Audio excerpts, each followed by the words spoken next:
ना सिर्फ एक्सपर्ट से बल्कि हम स्वास्थ्य मंत्रियों से भी बात करें, अलग अलग राज्यों के मंत्रियों से, कि आखिर उनके प्रदेश में उनकी क्या योजनाएं हैं और वो कैसे लोगों की खासतौर से वेलनेस पर वर्क करते हैं। इसी तरह से बिहार की अगर बात करें तो बिहार के स्वास्थ्य मंत्री हैं मंगल पांडे, उनसे हमारे सहयोगी रजनीश सिन्हा ने खास बातचीत की है, सुनिए आप भी। बिहार के स्वास्थ्य मंत्री मंगल पांडे हमारे साथ हैं। दरअसल आज हमारा मीडिया कॉन्क्लेव है इंडिया डेली का, और ऐसे में स्वास्थ्य की चर्चा हो रही है। स्वास्थ्य की चुनौतियां देश भर में हैं, 90,000 करोड़ से ज़्यादा का बजट, उपलब्धियां क्या, चुनौतियां क्या, केंद्र और राज्य सरकार के पास क्या चुनौतियां। हमारे साथ स्वास्थ्य मंत्री कौन है? सर, सबसे पहले आपका हमारे कॉन्क्लेव में स्वागत है। नमस्कार सर, धन्यवाद। क्या चुनौती सबसे बड़ी? देखिए, स्वास्थ्य क्षेत्र एक ऐसा क्षेत्र है जहां हर वक्त सुधार की संभावनाएं रहती हैं और हर व्यवस्थाओं में आप बेहतर कर सकते हैं, क्योंकि इसके जो मानक हैं राष्ट्रीय अंतर्राष्ट्रीय स्तर पे, तो हर स्तर का जो अस्पताल होता है उससे ऊपर की फैसिलिटी का हॉस्पिटल होता है, और हमेशा प्रयास होता है कि जो ऊपर के फैसिलिटी का हॉस्पिटल है उसकी सुविधा नीचे उपलब्ध कराया जाए। तो इस चैलेंज को हम लोग हमेशा स्वीकार करते हुए काम को करते हैं। लेकिन अभी यदि बिहार के परिप्रेक्ष्य में देखें तो हमारे लिए निश्चित रूप से जो कुछ करने योग्य कार्य हैं वो है टीबी का एलिमिनेशन करना, टीबी एलिमिनेट करना।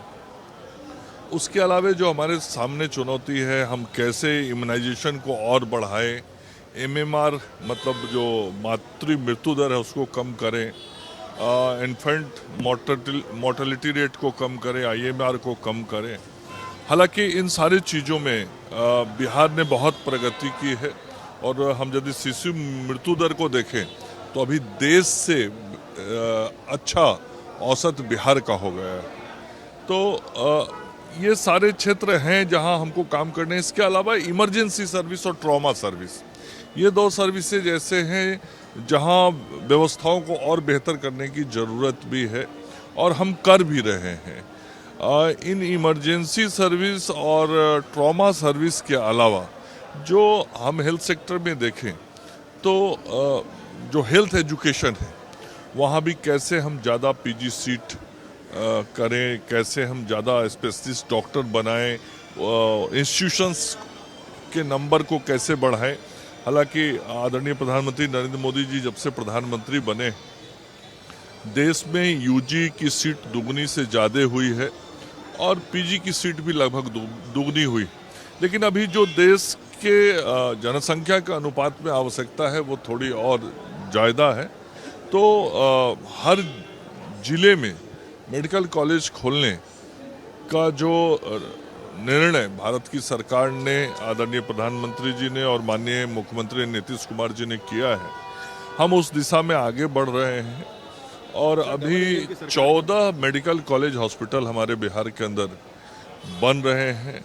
ऑलरेडी राज्य में सरकारी और प्राइवेट सेक्टर के मिलके 21 मेडिकल कॉलेज चल रहे हैं। सर, डबल इंजन की सरकार की बात होती है, आप सरकार में आए कुछ महीने पहले, इसके पहले दूसरी सरकार थी यहाँ पर, कितना अंतर पड़ता है? केंद्र के फंड का क्या, पहली जो सरकार में जो स्वास्थ्य मंत्री रहे, आपके पोजीशन में आरजेडी थी, वो लोग रहे, उन लोगों ने क्या इस्तेमाल किया सही तरीके से, और अब कितना उसका इस्तेमाल? नहीं, देखिए, व्यक्ति महत्व का नहीं होता, उसका काम महत्व का होता है। व्यक्ति आता जाता है, लेकिन वो क्या काम करके जाता है ये इम्पोर्टेंट होता है, और जो काम करके जाता है वो छिपता नहीं है, वो दिखता है। तो मैं जब पहले 5 साल स्वास्थ्य मंत्री था और मैंने क्या किया, और 2005 के बाद नीतीश कुमार जी के नेतृत्व में जो सरकार बनी उसने किस प्रकार से स्वास्थ्य व्यवस्थाओं में गुणात्मक सुधार किया वो जनता ने महसूस किया। लेकिन मेरे पूर्व के जो स्वास्थ्य मंत्री श्री तेजस्वी यादव जी थे, उन्होंने किस प्रकार से स्वास्थ्य व्यवस्थाओं को बेहतर करने में रुचि दिखाई ये भी जनता जानती है, कि वो कितने दिन स्वास्थ्य विभाग में जाते थे, स्वास्थ्य विभाग को बेहतर करने के लिए वो कितनी मॉनिटरिंग करते थे, अधिकारियों के साथ कितनी बैठक करते थे, कितनी बार भारत सरकार के स्वास्थ्य मंत्री से जाके मिले, क्या उन्होंने प्रयास किए दरभंगा में एम्स बनाने के लिए, क्या उन्होंने प्रयास किए यहाँ पे सुपर स्पेशलिटी हॉस्पिटल को डेवलप करने के लिए। तो कुछ नहीं किया उन्होंने, और ये जनता ने देखा है। और मैं अभी 6 महीने से फिर आया हूँ, तो जैसे पूर्व में काम करता था, भारत की सरकार से भी सहयोग लेना, आदरणीय प्रधानमंत्री जी का जो सोच है उसको जमीन पे उतारना, हमारे माननीय मुख्यमंत्री जी का जो स्वस्थ बिहार, विकसित बिहार बनाने की कल्पना है उसको जमीन पर उतारने के लिए दिन रात काम करना। उसके लिए आपको अस्पताल भी देखना पड़ता है, आपको चिकित्सकों से भी बातचीत करनी पड़ती है, सरकारी अधिकारियों से भी मॉनिटरिंग करनी पड़ती है। और देखिए अभी हमने कितने नए कार्यक्रम लाए। यदि इच्छा शक्ति रहती है ना तो काम होता है। अभी सर्वाइकल कैंसर के लिए मुफ्त में टीका का कार्यक्रम हमने लाया। राज्य की 1 करोड़ बच्चियों को अब कैंसर से हम बचा पाएंगे। ये काम पूर्व के भी मंत्री कर सकते थे, लेकिन ना तो सोच थी ना करने की इच्छा थी। हमने बोन मैरो ट्रांसप्लांट करने के लिए सीएमसी वेलोर से MOU साइन किया और अब बिहार के बच्चों को हम बोन मैरो ट्रांसप्लांट फ्री में कराएंगे। ये काम भी पूर्ववर्ती मंत्री कर सकते थे, लेकिन सोच नहीं है गरीबों की सेवा करना। मैं जो कह रहा हूँ बहुत गंभीर बातें कह रहा हूँ। ये यदि गरीबों की सोच की भावना और सेवा का मन में भाव रहता, ये सब काम वो भी कर सकते थे, लेकिन कतई कहीं से ये सब सोच नहीं थी। आज एक एक अस्पतालों में फिर से कैसे बेहतर इलाज लोगों को मिले। आज ग्रामीण क्षेत्र के अस्पतालों में भी दवाइयाँ पहुँच गई। कैसे पहुँच गई दवाइयाँ? कुछ नहीं, केवल एक इच्छा शक्ति होना चाहिए। तो इन सारे इच्छा शक्ति के कमी के कारण हमारे पूर्ववर्ती मंत्री ने जो प्रयास करने थे नहीं किया। हाँ, हमारे जो अधिकारी थे उन लोगों ने जितना करना था वो किया और अधिकारियों के द्वारा जो काम किए गए वही दिखे। स्वास्थ्य मंत्री का कोई रोल कहीं नहीं देखा। बिहार में इंफ्रास्ट्रक्चर, रिसोर्सेज, मैन पावर, ये हमेशा से चुनौती रहे। कई बार ग्रामीण इलाकों से तस्वीरें आती हैं जहां अस्पतालों की बुरी स्थिति है या दवा की कमी है। ये कितनी बड़ी चुनौती आपके लिए? कहा ना कि आज हमारे जो ग्रामीण क्षेत्र के भी अस्पताल हैं, जो सुदूर ग्रामीण क्षेत्र के अस्पताल हैं, वहाँ भी आपको 200 से अधिक दवाइयाँ मिलेंगी। सदर अस्पतालों में 350 से अधिक दवाइयाँ मिलेंगी। दवाइयाँ पर्याप्त अस्पतालों में उपलब्ध हो रही हैं। जहाँ तक चिकित्सकों की बात है, मैंने रिक्रूटमेंट खूब किया था। बहालियाँ जो मेरा पूर्व का कार्यकाल था उसमें मैंने 5 साल में 38,000 नियुक्तियाँ की थी। हाँ, मैंने तेजस्वी यादव की तरह ढोल नहीं बजाया, ये मैं अपनी गलती मान लेता हूँ। मैंने काम करने में विश्वास किया और NHM और बिहार गवर्नमेंट में 38,000 केवल चिकित्सा क्षेत्र में हमने नियुक्ति की थी। तो 380 नियुक्ति भी नहीं कर पाए, लेकिन बैंड बहुत बजाया और हम आज भी काम कर रहे हैं। और मेरी ही नियुक्ति का परिणाम है कि अभी जनरल मेडिकल ऑफिसर के केवल 450 पद ही रिक्त पड़े हुए। मेरे समय में सब भर दिए गए। नर्स, ANM के, GNM के सारे पद भरे गए। और अभी जैसे ही मैं मंत्री बना और चुनाव खत्म हुआ तो अभी 45,000 नियुक्तियों की प्रक्रिया को हमने फिर शुरू कर दिया है। तो ये सब बहुत शीघ्र अब आप देखेंगे कि स्वास्थ्य विभाग में नियुक्तियां शुरू हो जाएगी। केंद्र में तो 5 साल की सरकार अभी रही है सर, आपके यहाँ तो 1 साल बाद चुनाव है। मंगल पांडे का विजन क्या होगा? क्या 1 साल का कोई विजन लेकर चल रहे हैं? 5 साल का विजन अगर है तो वो क्या विजन? मैंने कहा ना, ये एक ऐसा सेक्टर है जहाँ लगातार आप विकास कर सकते हैं। कोई केवल टाइम बॉन्ड विजन नहीं हो सकता है, टाइम बॉन्ड प्रोग्राम हो सकता है। तो टाइम बॉन्ड प्रोग्राम है हमारे पास कि हमको अगले साल जो दुनिया का दूसरा बड़ा अस्पताल PMCH बना रहे हैं उसका फर्स्ट फेज हम जनवरी में पूरा कर देंगे। हमारे पास विजन है कि हमारे पास प्रोग्राम है कि हम कैंसर हॉस्पिटल जो बना रहे हैं मुजफ्फरपुर में वो अगले साल मार्च तक पूरा कर देंगे।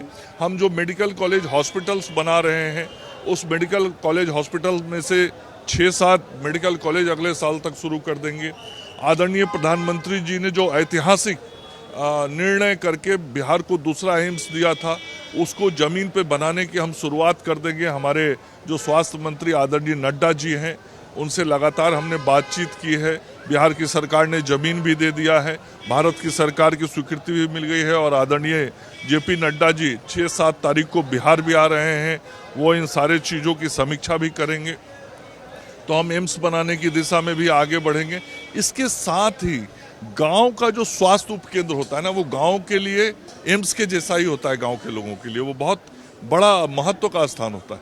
तो स्वास्थ्य उपकेंद्र से लेके जिला अस्पताल तक बनाने का हम काम कर रहे हैं। और अभी आदरणीय मुख्यमंत्री श्री नीतीश कुमार जी और माननीय JP नड्डा जी के द्वारा हम 6 तारीख को बिहार में लगभग 300 से अधिक ऐसे छोटे बड़े स्वास्थ्य संस्थानों का उद्घाटन करने जा रहे हैं।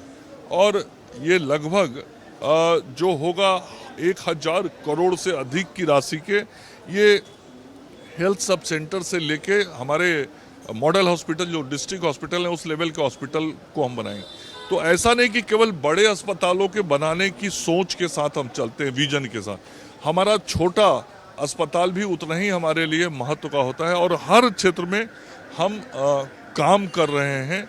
और निश्चित रूप से मैं कह सकता हूं कि हमारे माननीय मुख्यमंत्री जी की जो सोच है कि स्वास्थ्य सेवाओं को इस स्तर पे, इस मानक तक पहुंचाना है जहां बिहार से बाहर किसी को नहीं जाना पड़े, हम उस दिशा में बहुत तेजी से आगे बढ़ रहे हैं। एक आखिरी, एक विश्व इंडिया दिल्ली का कॉन्क्लेव चल रहा है, हेल्थ कॉन्क्लेव, और देश भर में क्या संदेश देना चाहेंगे आप इंडिया दिल्ली को? देखिए, ये कॉन्क्लेव जो चल रहा है इसके लिए मैं अपनी शुभकामनाएं देता हूं, बधाई देता हूं।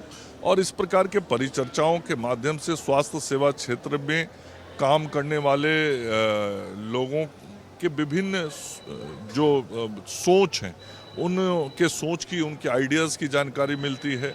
फिर उन आइडियाज़ के आधार पे बहुत सारे काम भी आगे बढ़ते हैं। तो ये एक बहुत अच्छी बात है कि हम इस पे कॉन्क्लेव कर रहे हैं हेल्थ पे, और इस कॉन्क्लेव से निश्चित रूप से आपके इस चैनल के माध्यम से इन चर्चाओं में से कुछ अच्छी बातें निकलेंगी जो पूरे देश को फायदा पहुंचाएंगे। धन्यवाद सर अपना बहुमूल्य समय देने के लिए। तो बिहार के स्वास्थ्य मंत्री मंगल पांडे जी, जिन्होंने हमारे कॉन्क्लेव में अपनी बातों को रखा, विजन को रखा, केंद्र और सरकार, राज्य सरकार की चुनौतियों को और उपलब्धियों की भी चर्चा की। कैमरा निरंजन के साथ रजनीश सिन्हा, इंडिया दिल्ली।